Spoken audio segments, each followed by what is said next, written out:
दोस्तों आज का इंग्लिश वर्ड है बेंच। बेंच का क्या मतलब होता है, आइए सीखते हैं आज की इस वीडियो में।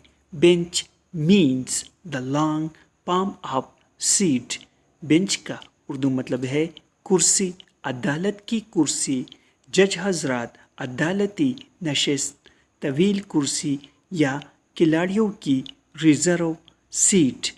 आइए इस वर्ड को सेंटेंसेस में इस्तेमाल करते हैं। ही set on the bench.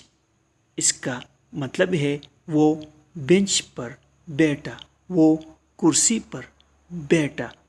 The जज इज ऑन दी बेंच।